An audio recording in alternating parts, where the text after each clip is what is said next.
এই মুহূর্তে আমরা একটা মানে আমাদের একটা ফোন চুরি হয়েছে, আইফোন 13 প্রো ম্যাক্স। তো শ্যামলী এলাকার যারা আছেন, আপনারা যদি জানেন, যারা মুভি লাভার, যারা শর্ট ফিল্ম লাভার, আপনাদের জন্য সুখবর নিয়ে এসছে ওনারা।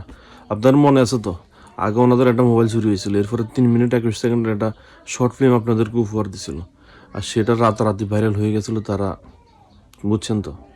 এখন আপনাদের কাছে অনুরোধ, আপনাদের শর্ট ফিল্ম আর দেখতে চায় না পাবলিক, মুভিটা একটু বড় করে দিন, 15 মিনিটের একটা খেলা দিন, পাবলিক দেখে যাতে খুশি হয়। দেখেন স্কুলের ভিতরে ক্লাসরুমে ওরা 3 বান্ধবী একসাথে কি শিখতেছে দেখছেন? যেই ক্লাসরুমে বই খাতা কলম নিয়ে লেখাপড়া করার কথা, সেই ক্লাসরুমে কলা মুখে নেওয়ার ট্রেনিং করতেছে। আমি বলবো এটা পারিবারিক শিক্ষার অভাব। পারিবারিক শিক্ষা যদি থাকতো তাহলে এই যে মেয়েগুলা ক্লাসরুমে আসে এই ধরনের অশ্লীলতা করে সেগুলো আবার সোশ্যাল মিডিয়াতে ছড়াইতো না।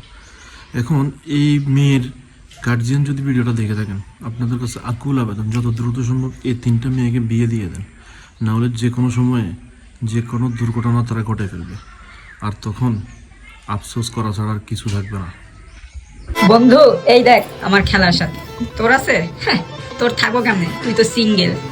দের শালা মুখ মাফি, তোর বন্ধুরা কি তোর মতো নির্লজ্জ নাকি যে বোরে সোশ্যাল মিডিয়াতে দেখা দেখা ভিডিও করে ইনকাম করবো?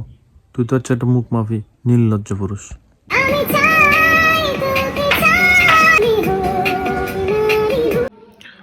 এরকম বড় বড় জোকার কি দেখতেছেন? এটা হচ্ছে বাংলাদেশের সর্বকালের সর্বশ্রেষ্ঠ সুপারস্টার, মেগাস্টার এবং মাল্টি ট্যালেন্টেড হিরো আলমের শুটিং চলতেছে। শালা এটা হাই ওয়ান, মানে মেয়ে নিয়ে নষ্টামি করা ছাড়া তার কোনো কাজ নাই। আর করোনার সময় কাজ নাই, অনেক কষ্ট, মানুষের কাছে ধার কর্জ করে আমি মনে করেন সংসার চালাইতাম, কেউ দিত না। ওনার পুরো ইন্টারভিউটা দেখছি, ওনার চোখের দিকে একবার তাকায় দেখেন, চোখের পানি ছলছল করে। এখন আমার কথা হচ্ছে ভাই, এটার পিছনে সম্পূর্ণ দায়ী হচ্ছেন আপনি। আপনার বউ হচ্ছে ঘরের জিনিস, ঘরের না রেখে আপনি সেটাকে পাবলিক করছেন, বাইরে নিয়ে এসছেন, ভাইরাল করছেন।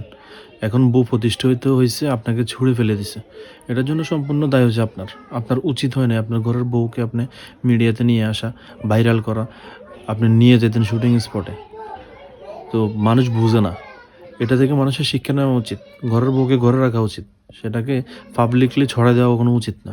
ইমরান ভাই আপনার একটা কথা কই, আপনি হুদাই এমপিতে দাঁড়ান না, আপনি জিতে পারবেন না, ভোট পাইবেন না, কিছু পাইবেন না, হুদাই টাকা পয়সা নষ্ট, ঠিক আছে? এর চেয়ে ভালো হইব কি জানেন ভাই, এই টাকা পয়সাগুলো আমারে দিয়ে দেন। ভিডিও বানানোর জন্য হোক আর যেভাবে হোক, সত্য একটা কথা বলছেন, আপনাকে ধন্যবাদ। সে কখনো পাস করবে না, এটা সত্য। আর আপনি যে ভোট দেবেন না, এটাও সত্য। কিন্তু আপনি যে একটা লুবি মেয়ে, সেটাও একদম সত্য, কারণ আপনার ভিডিওতে আপনি বলে দিয়েছেন। জামাই যে এমপি হইতে আছে, তারপর আমার বাসা আইতে দিবা নাকি আমার লাস্টের মতো দিয়ে বাই করে দিবা? আমার জামাইরা তো আমি এমনিতে কিছু কইতে পারি না, সে আবার এখন এমপি হইতেছে। বর্তমানে টাকা হলে অনেক কিছুই সম্ভব, অনেক কিছুই করা যায়। তাই বলে যোগ্যতা নাই, জনপ্রিয়তা নাই, মানে একজন লোক দাঁড়াইছে সে এমপি হয়ে যাবে, এটা তো ভাবা যায় না।